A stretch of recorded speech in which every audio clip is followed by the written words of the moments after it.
Christian conspiracy theory will blow your mind, one verse at a time. Welcome, ladies and gentlemen. Welcome to this week's edition of Christian Conspiracy Theory. We are your hosts, Matthew and Aaron Miller. It's good to be with you. We're going to talk about a subject that really pushes the envelope. Many questions in the Bible about Rahab. What is that? But once you get deep enough into the biblical text, the real question is not what, it's who. But in looking into Rahab, we're going to have to go back to the Exodus. We're going to have to investigate the dance that went on between, well, the good guys and the bad guys. Let us say the Axis and the Allies on a truly biblical scale.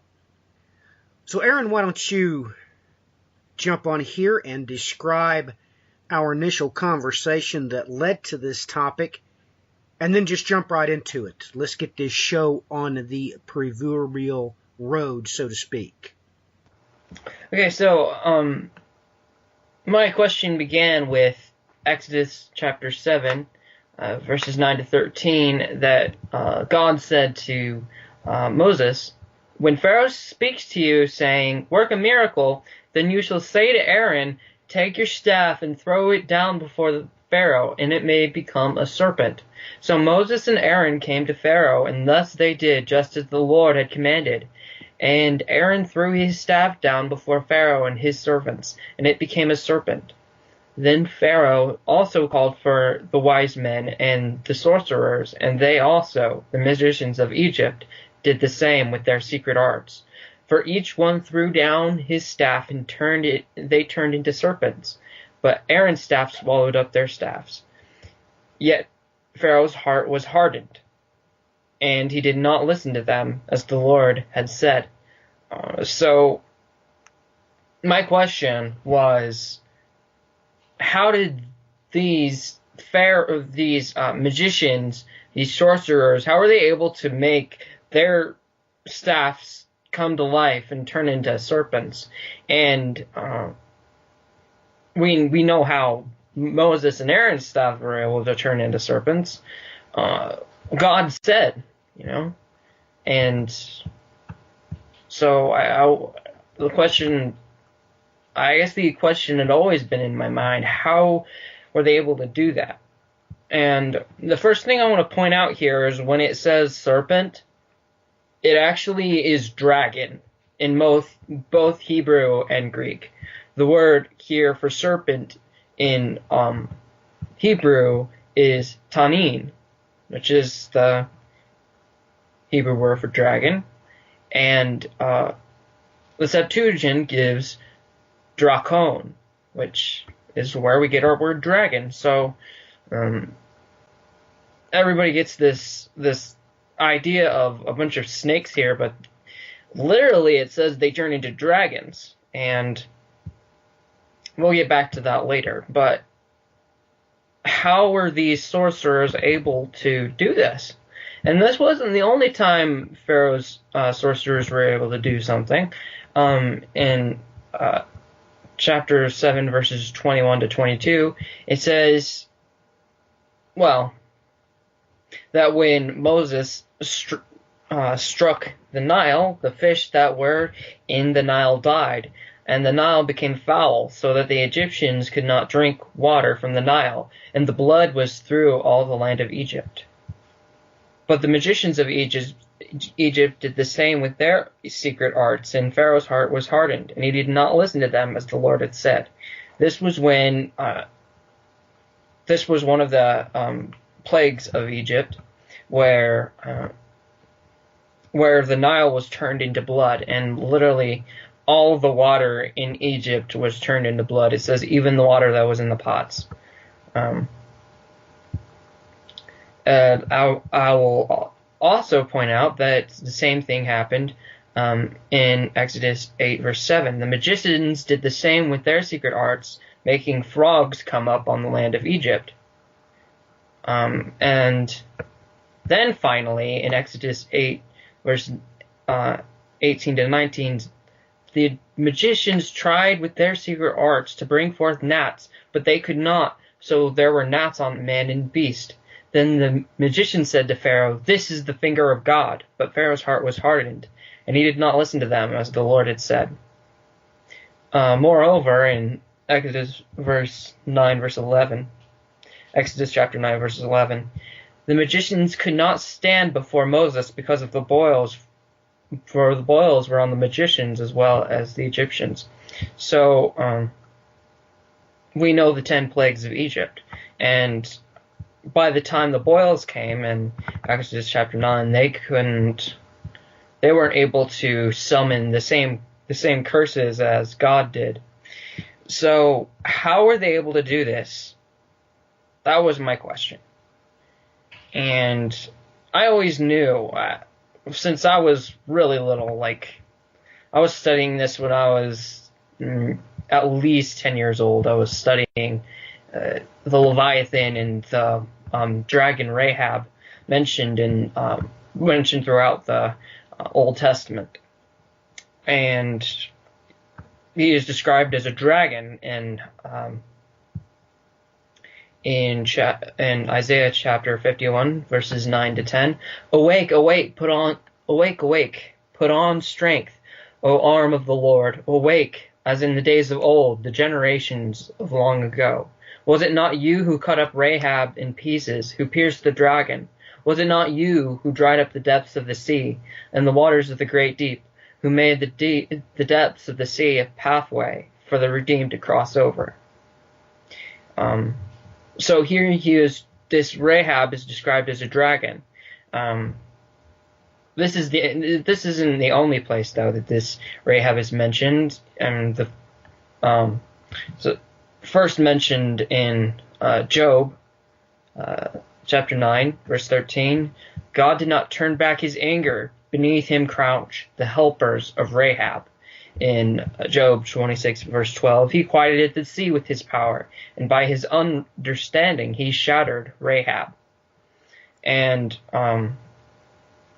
but what we're really looking at here is Isaiah chapter 30, verse 7. Even Egypt, whose help is vain and empty, therefore I have called her Rahab, who has been exterminated. So Egypt is equated with this Rahab character, and very likewise, the Leviathan, another dragon mentioned in the scriptures. We see a very like reference in more specifically in Isaiah chapter 27, verse 1. But as to this Rahab, the two Leviathan and Rahab seem to be used hand in hand, as in Isaiah chapter 74, verses 13 to 14 says, "You divided the sea by your strength, who broke the heads of the sea monsters in the waters. You crushed the heads of Leviathan. You gave him as food for the creatures of the wilderness." Now, we know that when God divided the sea, that was with the Red Sea. When the Egyptians came to pursue Israel, God divided the Red Sea and allowed the redeemed to pass over, as Isaiah puts it. And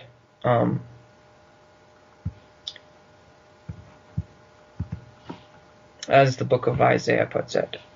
So another thing I want to point out for this Psalms chapter 74, verses 13 to 14, before I go any further, it says, in the Greek, instead of saying you crushed the heads of Leviathan, you gave him as food for the creatures of the wilderness, it says, you crushed the head of the dragon, you gave him as food for the Ethiopians in the wilderness. Well, let me add this, Aaron.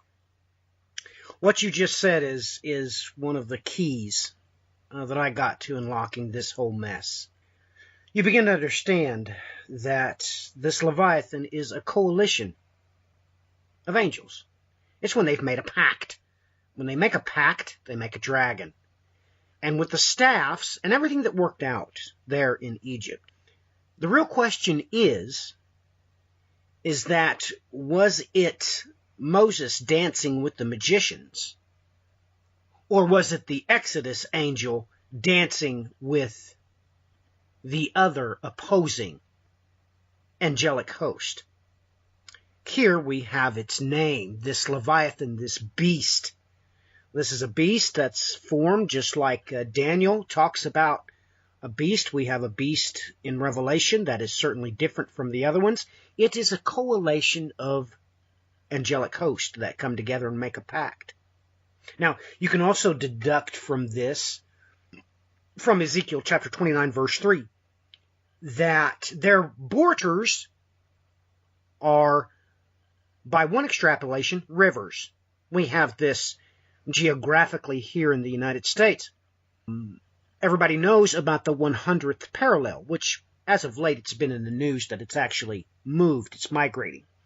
But there is no rhyme or reason as to why the West is the West and the East is the East. There's no rhyme or reason.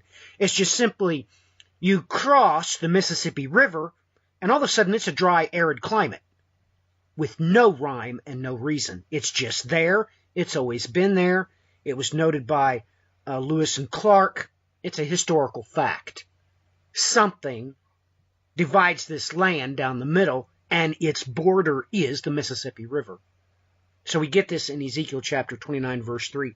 Speak and say, Thus says the Lord God, Behold, I am against you, Pharaoh, king of Egypt, the great monster that lies in the midst of his rivers, that has said, My Nile is mine, and I myself have made it.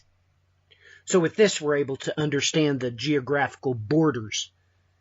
And this is the stepping stone to understanding their rank and file. The Bible's really quite clear. We have rulers, we have authorities, we have dominions. And when you work up that chain and realize this is exactly structured, and this is exactly why the Lord's most famous and most used name in the Bible is Lord of Hosts or Lord of Armies. They really are structured that way. So now everything gets really prophetic, but you're kind of speaking in terms that people really can't understand because, well, just like you stated, Aaron, this word in both the Hebrew and the Greek is not, it has never been serpent. It was dragon. There was dragons dancing. Now, we know the first incursion of the Exodus angel. We get him when Pharaoh rides out to decimate the children of Israel. But of course, he was halted for the entire night as the pillar of fire stayed between the two camps. And everybody forgets that it wasn't Moses' staff and some work that he just held up the staff and it parted. The Bible's quite clear that it took all night and the wind blew and had a working in it and divided the land. And of course, you read the part that this defeated entity, its flesh was given as food, even as manna. So things really do push the envelope, but it starts right there. Aaron, you go to any English translation, not a one of them tells you the truth. They all say serpent. None of them says dragon. And if you don't get a hold of that and start chasing it down, even in the Hebrew, you're never going to do the reverse. Well, not the reverse, the inverted search in the Greek. And there you find the secret that you mentioned. So we're really talking about entities. We're talking about angels. And if this beast was elevated to the point that it was given a name, that means we should find some hint and some clue somewhere in the Scripture because the Lord God, He is faithful, and He is no respecter of persons. He doesn't really care if you know what happened or not. And that's a fact. He'll just come right out and tell you. Just like He did with the Hebrew and the Greek in Exodus chapter 7. Verses 9 through 13 are perfectly clear. It was never snakes that the staves were turned into. That word is not in Exodus chapter 7. It's dragon. It's always been dragon. But the first thing that I told you whenever you pushed me with this question, I said you need to collect data. Get your mind off the serpents. What else were the magicians able to do? Collect data. Where was the line drawn in the sand? What could they do? What could they not do? That would give you data. But we'll cover that here in a little while. So Aaron, back to you. Well, Rahab, I want you all to realize that word Rahab is not the same word as the woman Rahab, which the harlot Rahab who helped Joshua's men at Jericho, is the book of Joshua tells. That's actually Rahab. This word in Hebrew is Rahab. So two different, it's very different spelling in Hebrew. And Rahab actually means arrogance or pride, as you pointed out. This that it elevated itself to a name.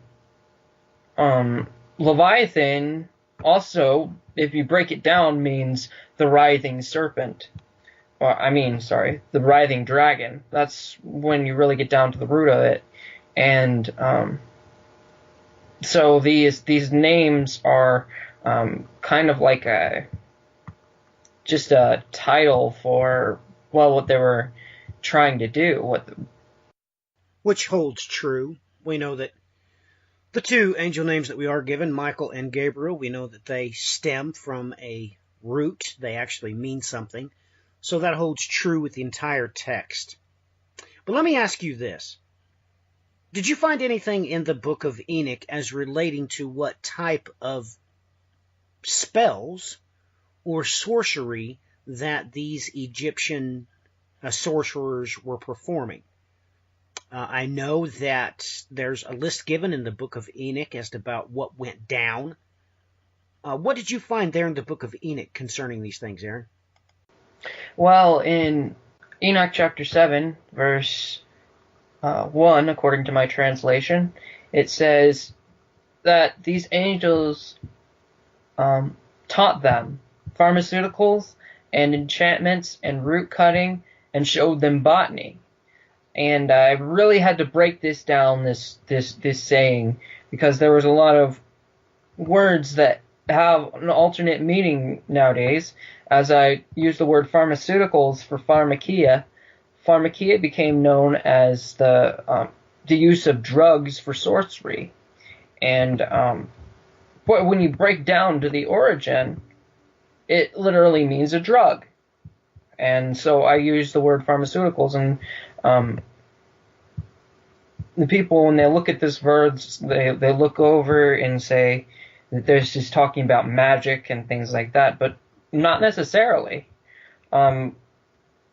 Nobody even knows what this saying root cutting means. I mean, according to witchcraft and all other uses of magic, there's no divination known for quote-unquote root cutting. So that's what really drove me to really look into what this is actually saying. And that word enchantments here, it literally means to go with song. It's from the two words G1 909 and G5603. So it literally means to go with song. that word song literally is what the word ode stems from. Well, with that in mind, we've got some other things that we're working on as far as that is concerned, and I don't want to speak to that just yet. But you're tying in directly with things that people have no remote clue is there in the scripture. For one, this is tied with primus numerus. There can be no doubt. It is said that their title in the Hebrew is, of course, the Mosheim. They sing a new song. And this relates directly back to Moses himself, of course, the infamous Song of Moses. And when you go to the Psalms, there's no way around it, Aaron. No way around it. That singing is worship. No doubt about it. And when you direct your odes to an entity, you are worshiping that entity. And it's through that mechanism that they, well, perform favors for you. Those favors are more commonly known as magic. Of course, Exodus chapter 7 and verse 9 calls it a miracle. Now, that is a whole lot of information right there that's embedded, encoded into the Hebrew and the Greek, that the English translation, all of them, Aaron, all English translations will fail you in obtaining any of this information that God obviously wanted you to. No doubt about it. So let's talk about the data. What could they do? What could they not do? So, Aaron, why don't you describe a couple of things that the magicians were able to do? And let's get down to the meat and potatoes of it. There's obviously some things that, well, let's take root cutting, which nobody knows what that is. However, one thing is for sure.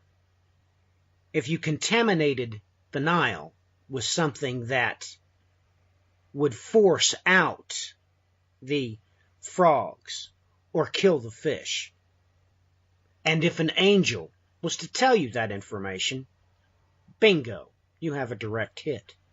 Because, Aaron, under no sense of, well, how do I put that? Under no stretch of the imagination could anybody have ever went through all the research to gain all knowledge of plants and, of course, the concentrations thereof and the roots of the chemicals contained therein, to come up with these, well, magic. It certainly would have seemed like magic. So what are some of the things that they could do that would relate to these different types of sorceries mentioned here in the Book of Enoch? Well, before we get any further, I want to point out that in Exodus chapter 7, verse 11, it describes these sorcerers. In Greek, it calls them pharmakos, and it calls them apaiodai. And that word for enchantments that I just told you, that means with song, that is what apaiodai is. So these were enchanters, and they called them the pharmakos, or those who used pharmaceuticals. So if you go with what the Book of Enoch says, that what those fallen angels taught man, this is what these sorcerers were doing. They were using these, they were manipulating these same things. So now we have a key to their limitations. Now we're able to understand what you can and what you cannot do using these two particular types of sorceries, correct? Now you blow the doors wide open as to the massive amount of information that these few chapters concerning Moses' dance, or shall we say Moses and Aaron's dance, with Janus and Jambres. That's what this is really talking about. But now that we know, the Greek gave us the information as to which two types of sorceries they were working that had been taught by the fallen. Now we realize not only what those two branches of sorcery can do, we realize why they would have been taught in the first place. So, look at it like this, Aaron. If there was a serious famine in Egypt, let's say, they were having trouble getting food, you could, of course, work this magic, and everybody could just have frog legs. And that would be called what? Yes, they would worship the deity involved because he had instructed his priest how to get all the frogs to come up out of the Nile. And it would have been immediately gone from magic to miracle. And that miracle would have provided the angel with worship.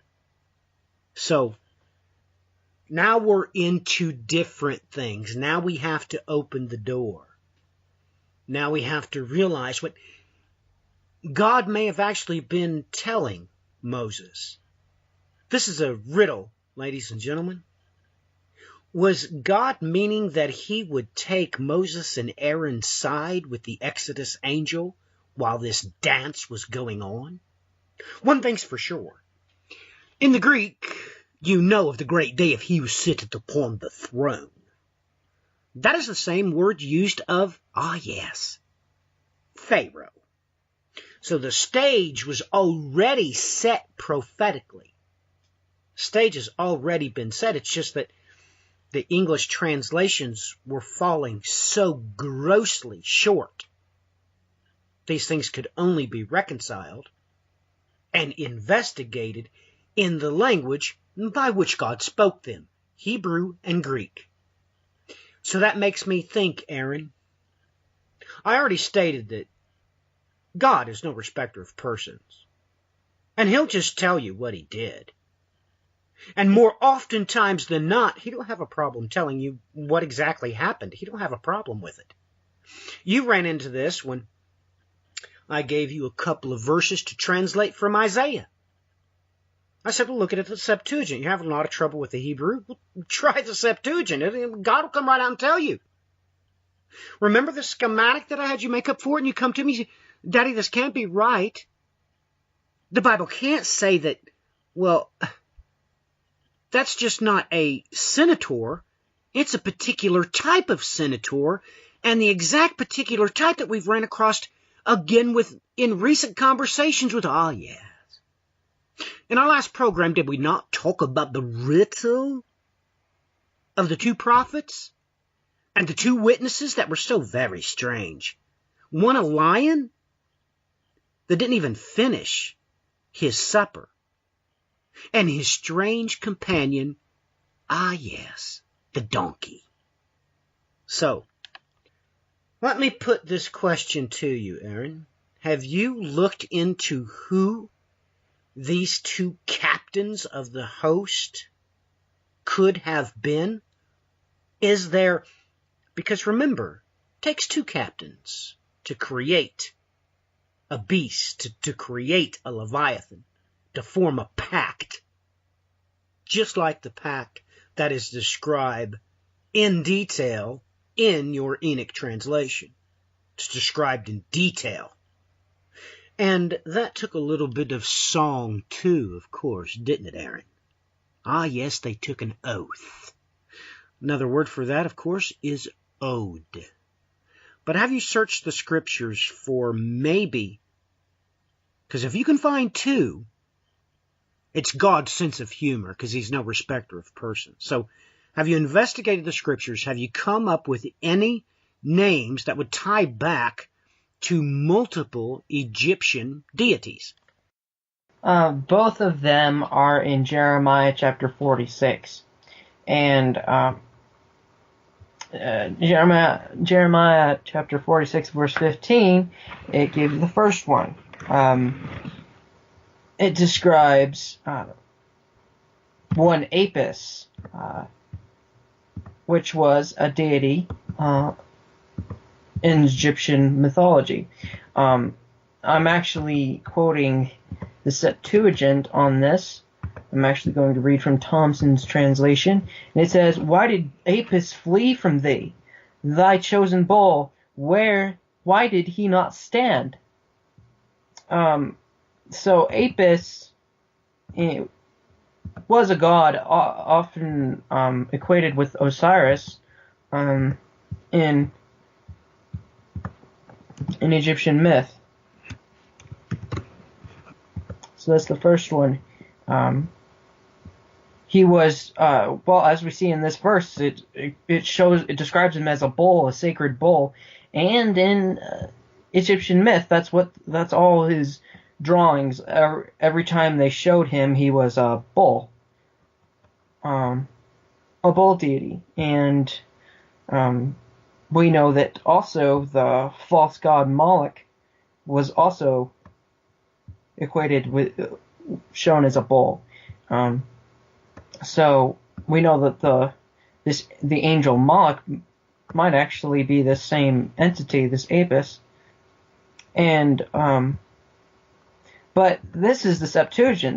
The Septuagint gives the name Apis, but in the Hebrew it gives Abarik, or from the word abir, which can mean a bull, or literally a strong or mighty one.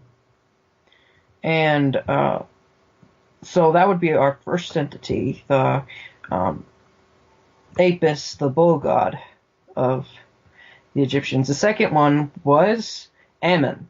Ammon is well known in Greek myth and Egyptian myth, and is equated with Zeus by many. It says his name is directly quoted in Jeremiah 46, verse 25. The Lord of hosts, the God of Israel, says, "Behold, I am going to punish Ammon of Thebes, and Pharaoh and Egypt along with her gods and her kings, even with Pharaoh and those who trust in him." So notice that both of these verses are literally directly addressing a false god. I mean, there are many gods that are false, that, well, don't exist. They're basically just wood and clay, as the Bible describes them. But they are all most of them are based on the fallen entities, or even the entities of light who have been worshipped. And so, as these verses seem to convey, these aren't just wood and stone that are being punished here, or directly addressed as if they were true entities. And this Ammon is also mentioned in Nahum chapter 3, verse 8. "You are no better than no Ammon." That actual word, I'm literally reading the New American Standard Bible's translation, but no Ammon in Hebrew actually means Ammon of Thebes, which, well, Ammon was the chief patron god of Thebes, which is no in Hebrew. That word is no instead of Thebes. So, like you pointed out, that these are always mentioned as a coalition of two great leaders of their host.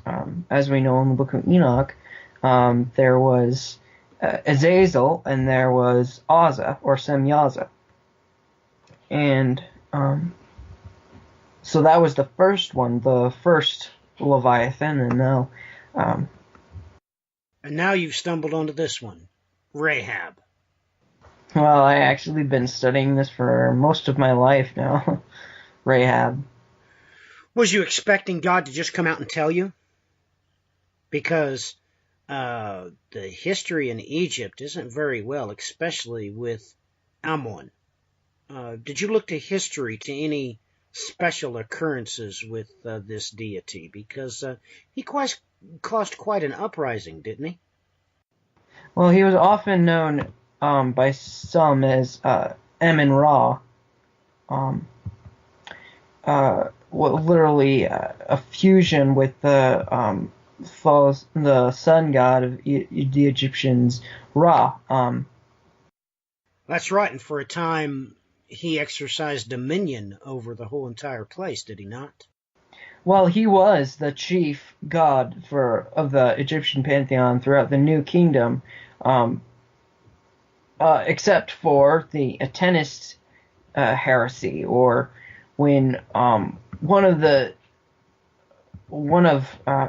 Egyptian pharaohs, who called himself Akhenaten, said this is literally he literally forced monotheism on all of Egypt to worship his one sun god Aten, which is directly correlates to this Ammon, who is Amun-Ra, god of the sun. So there you have it. We even have what happened in history on the ground when one of these elevated himself.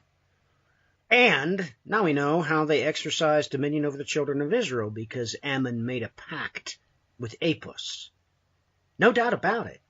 yeah, and it's very interesting to point out that in demonologists back in the medieval times called him Ammon. And it's also interesting to find that they also called him Nahum, after that quote in Nahum concerning this entity in Nahum chapter 3 verse 8. Just thought that'd be interesting to point out here. Well, massively important. It's massively important. Let's go back to these sorceries, Aaron. I find it amazing what they could not do. Let's check out. Well, let's go from one to the other. Let's go with chapter 8. Verse 7 says, the magicians did some of their secret arts, making frogs come up at the land of Egypt. Like I stated before, the pharmakia could have certainly driven the frogs from the river. But then we have 18 and 19 of that self-same chapter. The magicians tried their secret arts to bring forth gnats, but they could not. So there were gnats on man and beast. Then the magician said to Pharaoh, this is the finger of God. Aaron, what's your thoughts on that? Why could not the magicians produce the gnats? What's your thoughts? Well, we know that Exodus chapter 8 says that literally God told Moses to strike the dust and the dust of the ground, and it turned into gnats. It turned into a swarm of gnats. And so it's just so literally the dust came to life. So we have to compare that with when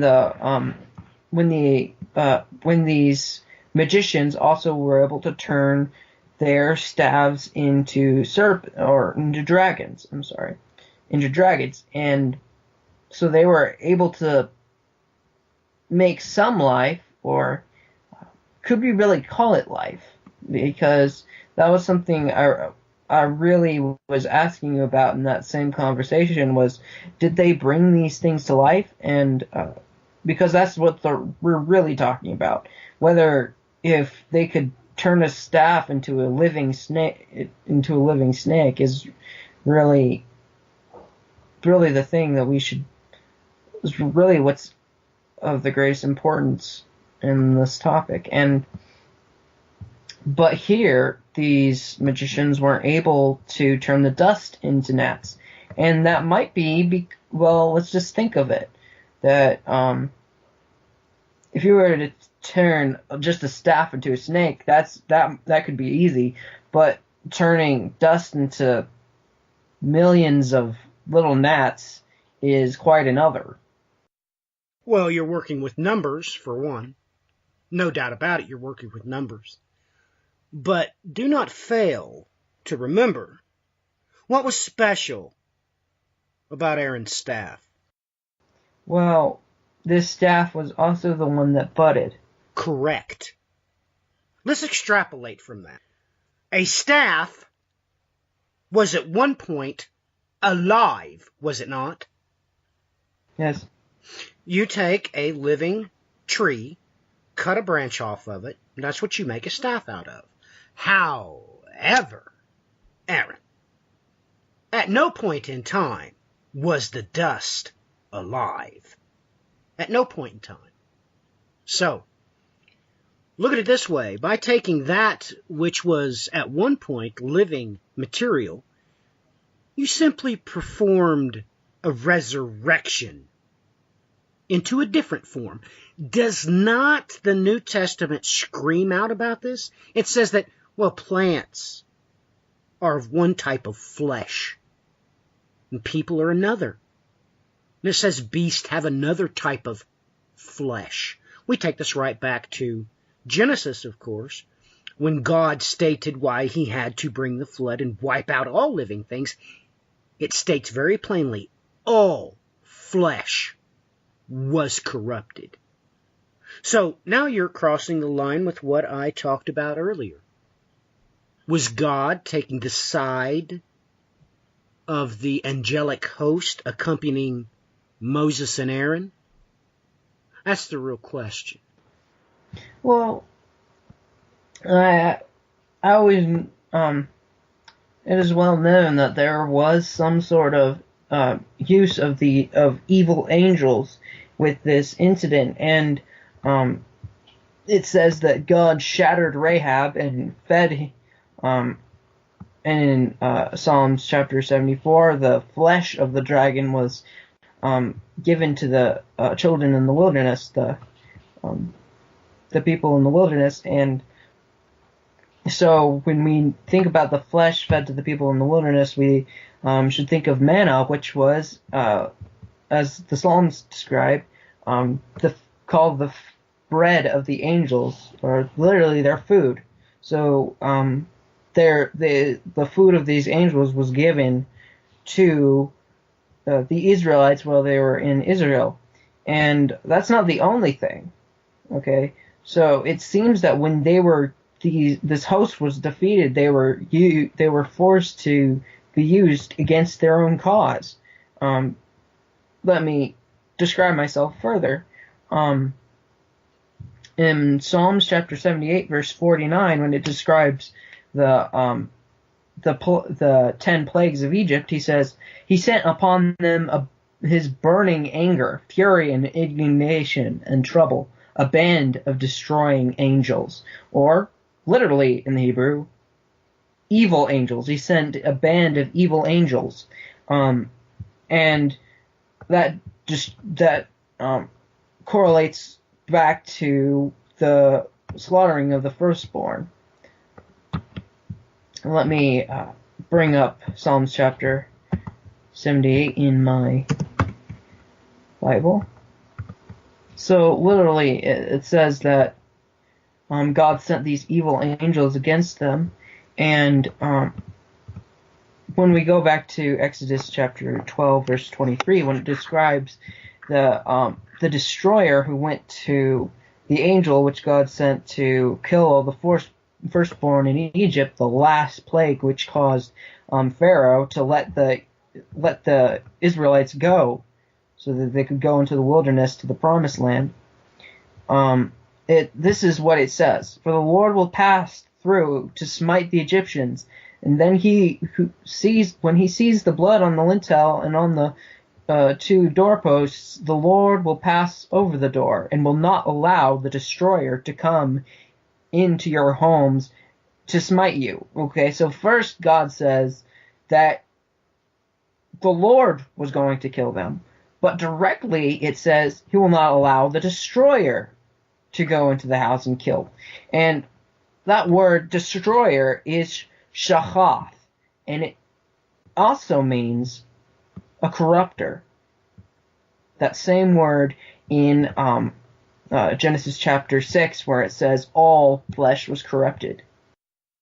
So here you found more direct ties. Direct links back that what we was actually dealing with was an angelic war taking place in Egypt. So many people don't realize. They never read Psalm 78. They can't put it together to the Exodus. I mean, nowadays, people don't read the Bible, period, really. And now we have this fad that many, and I mean many, of the major denominations will just go through John every year. So that when it's Christmas time, they're back to the beginning and talking about the birth of Christ. And many people sitting in the pews have no idea that they've heard this sermon for the past 20 years, and they've just been going through John different ways. Well, John never describes the birth of Christ. Exactamundo. Exactamundo. But Aaron, you've gone to 2 such churches where that's the only sermons ever preached was out of the book of John. They were just working through it through the year. And then the next time around, they would do it a different way. Because you know that most chapters have more than one stanza, right? Well, one year you preach the first stanza, the second year you preach the second stanza.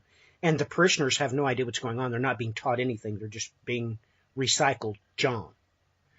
And that started over 20 years ago when they first started doing that, about the time they had bought up all the printing presses. But people still to this day don't realize that it's not Christian institutions that are printing up their Sunday school bulletins and their Sunday school lessons. They have no idea because they don't care to look and find out what's going on.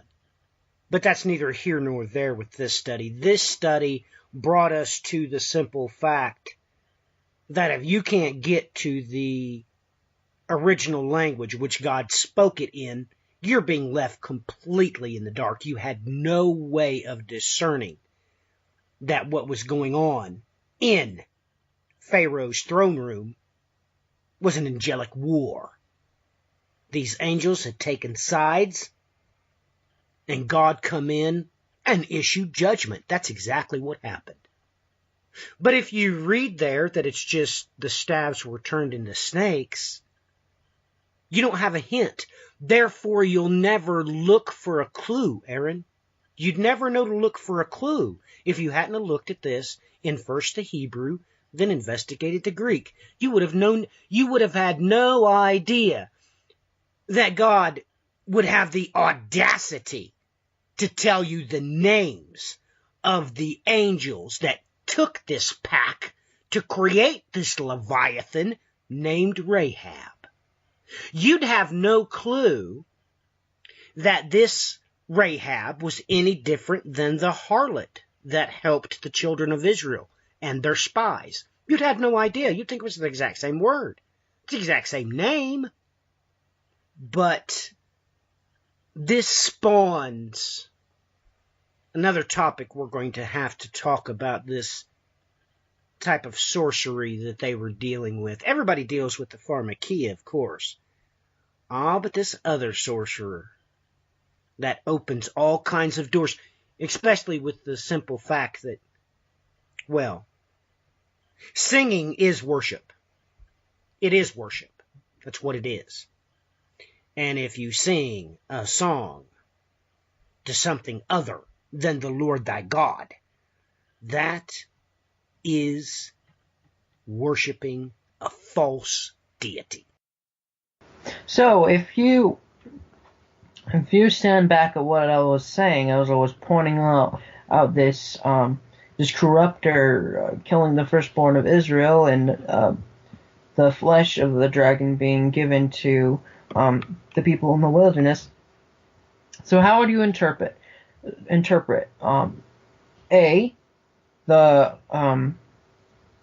the Lord, having crushed and scattered Leviathan, scattered this Rahab, forced them to kill them, or Rahab found itself going against its own cause in perhaps a confusion. Well, we have proof of the second, not the former. Okay? How many times did God step in, confuse an army, and make it slay itself? Yes, because what happened? After this firstborn being slain, the Pharaoh said, "Oh, you can go, Israel. You can, people of Israel can go because you've had my firstborn son killed." After that, after he saw what he had done, and they had already gone out into the wilderness, he chased them. His army chased them to the Red Sea. Thus, it was parted. So this confusion, after the angels woke up and were like, "What did we just do?" They drove the armies against Israel to have them killed at the shore of the Red Sea, and God divided it as Isaiah chapter 51 and throughout the scriptures it describes the dividing of the waters in reference to this Rahab. And well, Aaron, so what do you think what this confusion was? Well, Aaron, I've already mentioned that God already stated that this Rahab was in the midst of Egypt's waters. Aaron, the Lord your God convinced these hosts to leave their domain.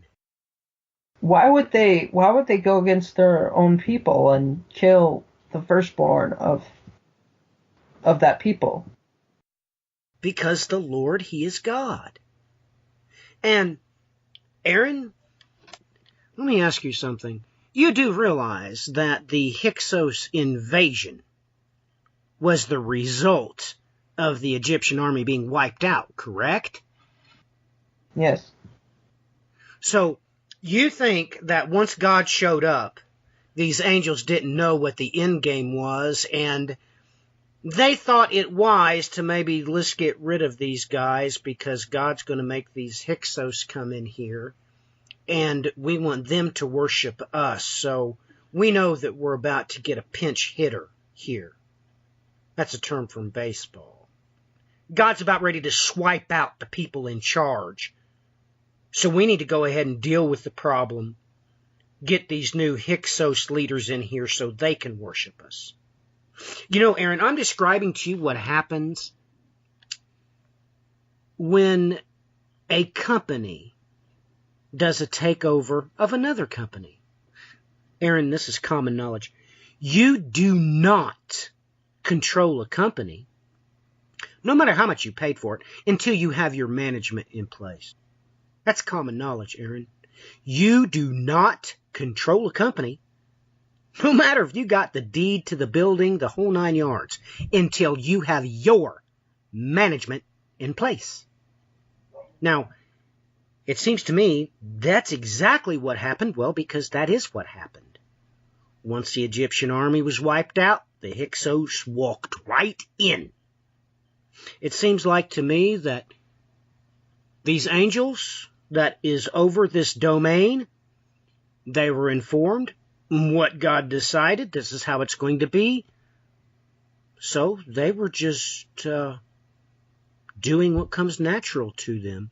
They had to have the leaders worship them because they had dominion in that place. Now, I find it interesting that God used emotion to draw them outside their borders, where they had no business being once they crossed the border. Once they rebelled, Aaron, kind of like, let's say there is a prince of New York City. He's only in God's good graces as long as he's where God put him. Once he leaves that place and crosses that border, crosses that river, goes over that mountain range, he's exposed because he's not in God's will. Well, just like those foreign armies that would come in and God would start chuckling, he would confuse them and they would turn on themselves and slaughter each other because they were not where God put them. So, that is my thoughts on the matter. What are your closing thoughts, Aaron? Well, this has been a long time before I've actually come to any conclusion on the matter. Like I said, I've been studying this. This was one of my first Bible studies, was Rahab and Leviathan and the dragons of the Bible. And I just thought this was a really interesting topic that to bring into the light, because a lot of this was really held in the background. The book of Exodus didn't directly address this fight between the angels, so you'll have to read most of the throughout the Old Testament in the prophets and in the Psalms to actually find out what was really going on in the spiritual realms. So, well, I will say that not the Psalms. This is the book of Asaph, and Asaph was the prophet that singularly had the honor of prophesying by order of the king. So, you're talking about these references into Psalms. This is the book of Asaph, Psalm 73 through 83. That's where all the information that Asaph prophesies, what he does is he does what God has told us to do over and over and over, is to remind us to remember God's wonders he performed in the Exodus. So, having said that, yes, it's in the Psalms, but really it's not only the prophets. It's not just that. It's the prophet Asaph that gave us all the key critical information that we needed to know. But no doubt about it, Jeremiah was involved. Nahum was involved, of course. These things are critically important. But even Isaiah jumped into it. He gave more information. So we're really talking about a span of a great swath of prophetic narrative. God was going way out of his way to give you plenty of information, Aaron. Not in English, but he was giving you plenty of information, multiple prophets, so that you wouldn't be confused about what a Leviathan was, or a beast as it's described, a coalition of angels that's made a pact. He's really gives you a fantastic amount of data, and it's amazing how many times you ask me about it. You've asked me about this. If you ask me once, you ask me 1,000 times. But the information that you wanted was never in your tongue. It wasn't there. That's not what God said. God did not say, for Psalms 87 verse 4, I shall mention Rahab. That's not what he said. He spoke it in Greek, reiterated it in Hebrew. Or you can take that inverted or reversed. It doesn't matter. And by the way, Aaron, that's one of the biggest keys for you to understand. You can invert them or reverse them because, of course, one language is left to right, the other one is right to left. So, I'm glad you have finally found the conclusion to the matter. Because God had no problem even coming right out in the open and telling you the angels that had made the pact. He had no problem doing it. No problem whatsoever. So, Aaron, why don't you share your thoughts on maybe our future broadcast we might do, and then say your goodbyes, and we'll get off here. Well, perhaps a further study on